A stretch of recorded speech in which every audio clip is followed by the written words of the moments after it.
Travis Wayne Goodsell, back from my run on the 26th of February, 1980. Apostle Elder Ezra Taft Benson, not the president of the Quorum of the 12, just an apostle. And so, according to Elder Oaks in the last October conference, his words are not to be taken seriously, because all 15 must agree on the doctrine in order for it to be doctrine, right? I just got started on the confusion, and I'm sure you understand exactly, because I've already done this video. Can't serve two masters, or 15 masters was the title, I think. He gave a talk at the BYU Devotional, 14 Fundamentals in Following the Prophet.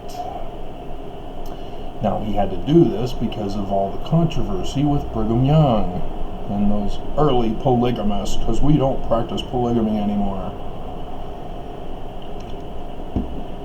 Because remember, this is 2 years after.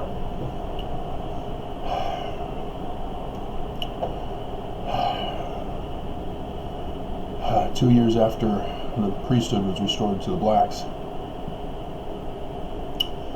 And so that was another thing of Brigham Young's: polygamy, blacks not having a priesthood,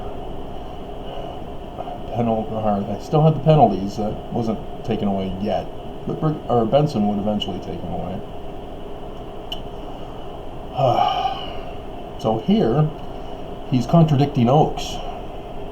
Which apostle do we believe? First, the prophet. And he's referring to the president of the church, not a general prophet. The prophet is the only man, say singular, who speaks for the Lord in everything. So when Nelson says, hey, we're working with the Russian government, that was what the Lord wants. Hey, we're reinforcing that you pay tithing in order to go to the temple and participate in the rituals of our organization. Again, he says that that's the Lord saying it. He took away the high priest office for all elders, as the high priests were merged with the elders' quorum. And therefore the Lord wants it. Do you understand how this works? Mormons do. Those who have left seem to have forgotten this. Second, the living prophet is more vital to us than the standard works. Oh, smackdown. So, the living prophet is more vital than the standard works. He goes on to emphasize that past prophets who are dead are not as important as the living prophet. Let's take you to the standard works. Let's see what he's referring to as not being vital.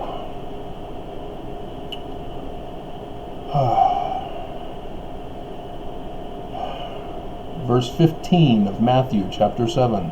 We'll just throw in a random scripture that's not vital, because the living prophet is more vital than the standard works. That's what number 2 is. Here's a standard work passage that's not vital. Beware of false prophets. Who's speaking? Oh, some guy named Jesus. Beware of false prophets, which come unto you in sheep's clothing, but inwardly they are ravening wolves. Wow, so they appear to be a true prophet of God. They claim to have the title, and they even hold the office. That's the appearance. They come in sheep's clothing, but are ravening wolves. Ye shall know them by their fruits. Not their plowing ability, not their seed planting ability. Fruit works. Like I said, faith without fruit is dead. So you guys understand, oh, faith without works. Fruit? Yes. You have to be an artist to understand that definition. And then he goes on to give examples.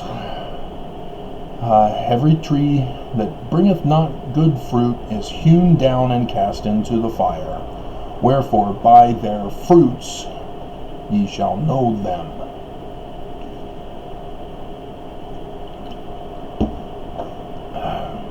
So that's not vital, is it? This Jesus guy, what does he know? Do you see how dangerous this is, Mormons? But again, you can justify it by saying, well, he's just an apostle. He's not the prophet. But yet you guys all believe this. My Elders Quorum president used it on me. Other members in the ward here used it on me. See, here's number 3. The living prophet is more important to us than that dead Jesus. A dead prophet. See, I see what he's trying to do here. He's trying to separate Brigham Young from the current president of the church, who just lifted the priesthood ban. The United States just lifted the Edmunds-Tucker Act punishments. As a quid pro quo for the church, by the way. I did that video too. But in so trying to justify dismissing Brigham Young, he's actually condemning the church as a whole.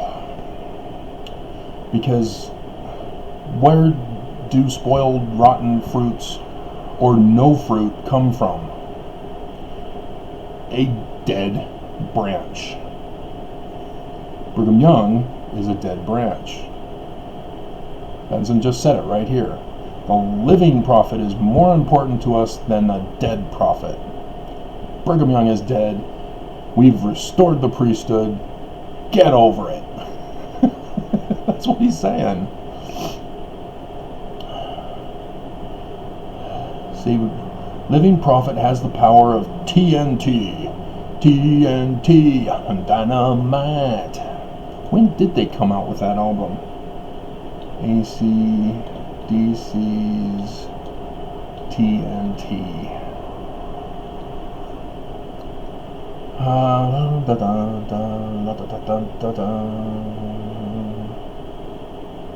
75. So 5 years earlier. But back in those days, music took a decade to get to Utah. That's what I heard when I went to Especially for Youth. Which they were all excited about this new music called disco. Which, awesome disco. Stomp by Brothers Johnson was in this morning's playlist for running. Oh, but here, number 4, the prophet will never lead the church astray. How does a prophet lead the church astray anyway? How would we know? Maybe if we got exposed to the coronavirus, maybe if the Constitution was overrun by a monarch. I guess that would be led astray, right? Not building Zion as a refuge. I think those would count. The prophet is not required to have any particular earthly training or credentials or blah, blah, blah. He doesn't have to say, "Thus saith the Lord," anymore. I remember people saying this, and I never knew where it came from.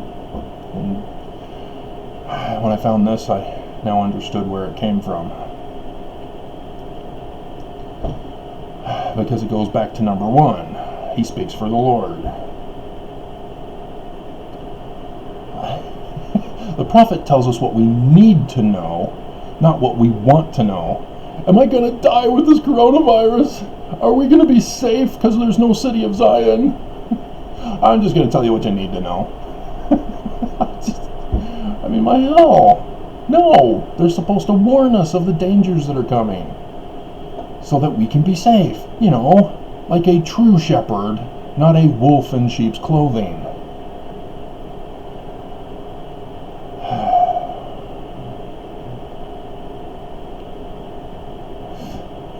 prophet is not limited by man's reasoning. He doesn't have to be sound in his arguments.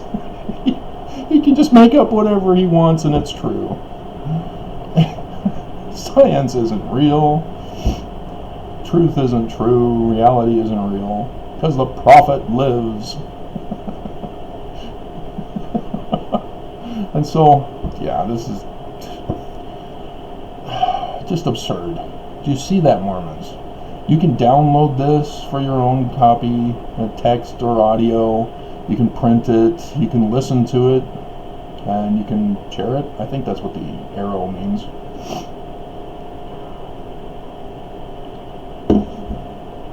Oh, man. And so, I mean, the Book of Mormon. Standard works. Keystone of our religion. Not anymore, because Apostle Benson said so. And you Mormons don't understand that this is what you're actually doing. You're supposed to use the Book of Mormon as the standard for judgment. Remember, Moroni says, I will meet you at the bar of judgment of God, and I will judge you by the Book of Mormon. So how do we judge a prophet? By the Book of Mormon. How do we do it? Well, it tells you what to look for in a false prophet. For example, there was an Antichrist who killed Gideon. And he was trying to establish his own church with priestcraft, where he was getting paid to minister as a priest, and enforced it with murder. So it was bad enough that he was a priestcrafter, but he went and enforced it with murder. What has the church done? They have priestcraft. They get paid. Haven't you seen Irene's paycheck? It's been a few years since it was brought up in the public eye, but you can find it online. You just Google and the image will pop right up. Irene paycheck stub.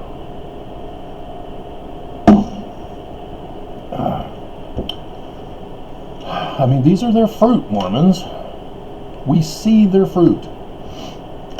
I was going to do a video at first, before I went running, about the fruits of the true church. But then you guys wouldn't watch it. You already think you know it all. And you're not going to listen to an apostate.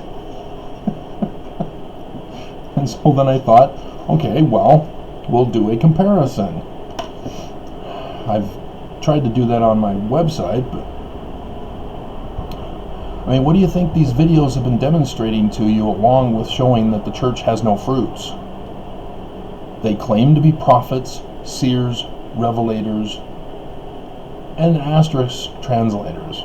They don't say it, but all Mormons believe it. It's because Joseph Smith was. You can't just have the title. You can't just be in the office. You have to become by your fruits.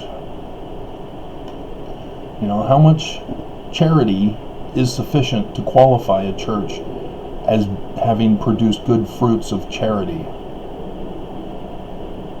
You know, is it 1%, 10%? You know, how much is enough, Mormons? Because you know how much the church is actually paying in charity? 0.0000 and then some number.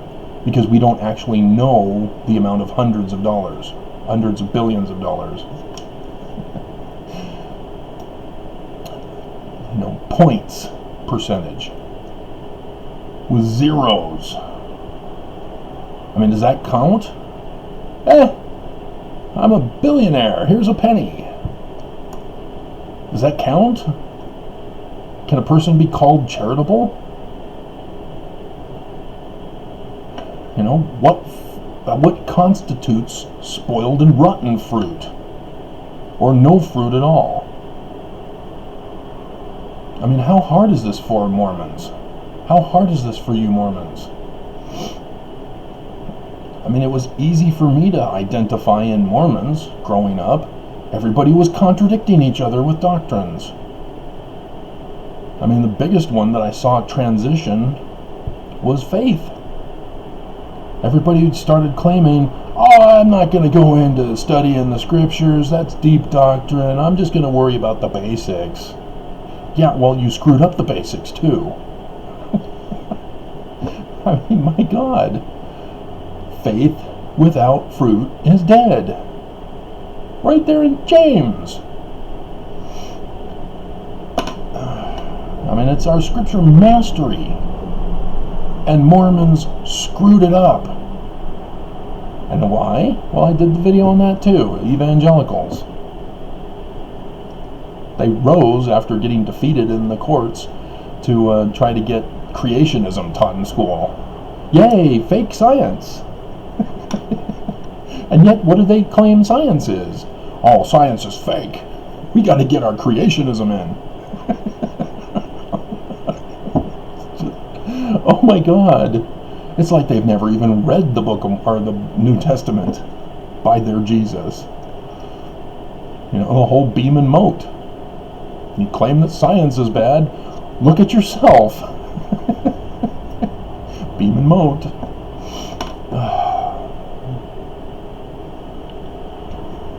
Oh man. And so yeah, my mom grew up watching Billy Graham.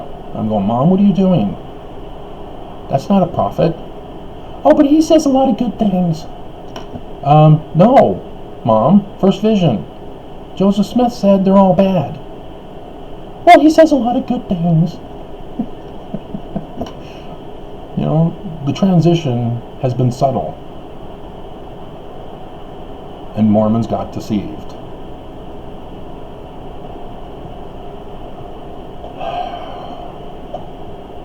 So, alrighty.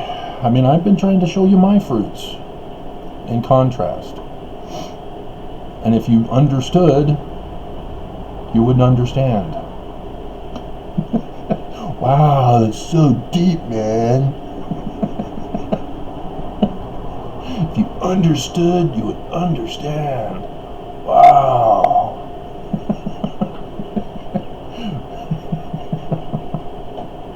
Southern California Mormon. Come on. Cheech and Chong. And then I guess that, what were they called? Can't remember. Keanu Reeves. In the elevator. Or the booth, phone booth. Yes, millennials. Back in our generation, we had these things called telephones.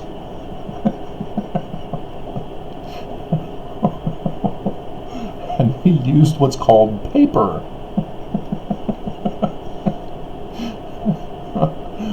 I mean, that's another part of the problem, is that mankind creates new technologies and we forget how things used to work and run. And so we impose our current thinking on the past. I mean, just look at how we messed up interpreting the Bible. Just pick a generation. Alrighty. So yeah, the Church of Jesus Christ of Latter-day Saints is being sued by me. So we're done. You can turn it off now. I'm sure I won't come up with any other gems of knowledge and wisdom for you. And so I'm still waiting for the lawyers to return to me my copy of the waiver of summons. They were supposed to have done it by now, and they didn't. And so there are multiple options of what they're doing, but we can only speculate because they're not doing it. That's the fact. They're not doing it. They're not returning my summons. They're supposed to. They're required to. And then they've got to decide, what do we do now with the complaint that we've been served? Because they've got until the 30th to respond now. An extra amount of time because I had to figure out how to serve them without the judge allowing it. And so, yeah, like I'm predicting, it appears, because they have the outward appearance, which means they're doing the works of someone who would be doing this kind of thing, of preparing to flee the country, abandon the Mormons, and flee the country, and take their money and run. Take the money and run. See, because the church probably has investments of upwards of $1 trillion. Again, we don't know because we don't know their actual finances. We do know of a list of investment companies, and we found out about Ensign Peak Associates, and Ensign Peak Associates is investing $100 billion with our tithing and an extra $40 billion in other investments.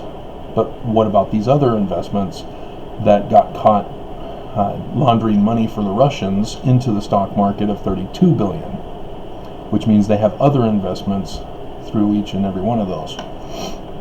So $1 trillion is, if they were selling off their stocks, as we've been witnessing lately, $1 trillion is only 2,000. That was yesterday's. So maybe that was the church yesterday. They withdrew all their money.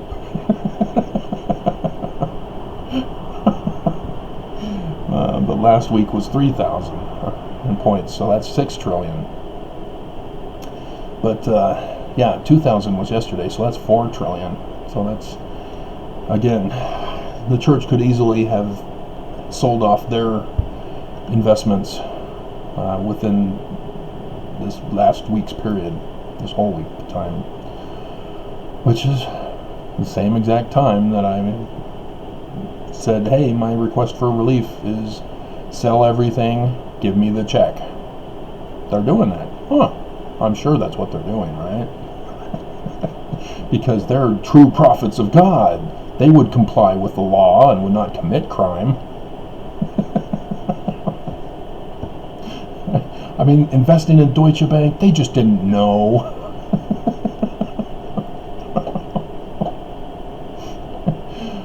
So, yeah. It's obvious, Mormons.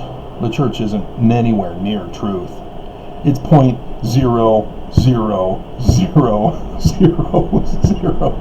and then some number because of what they've brought in from Joseph Smith. His name. And the name of the church. Again, they appear to be the true Church of God because they have the name. It's got Jesus in the title, therefore it's true. Oops, I gave you a pearl of wisdom at the end of the video. Man, you guys missed it.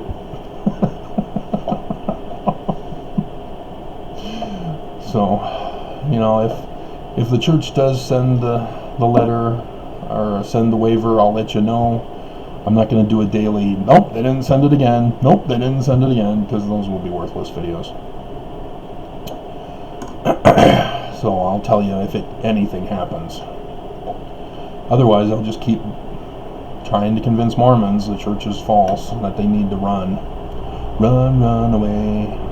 Thanks to everyone. Run away. I think that's Slade. Is that right? I have to check. I can't play the song because YouTube would throw a hissy fit. I mean, just having it in the background for just a few words, and YouTube panics. Run away. Yep, Slade, 1984. So I'm going to listen to that while I load this and have breakfast. And we'll see if Bull or Black Lightning was on last night.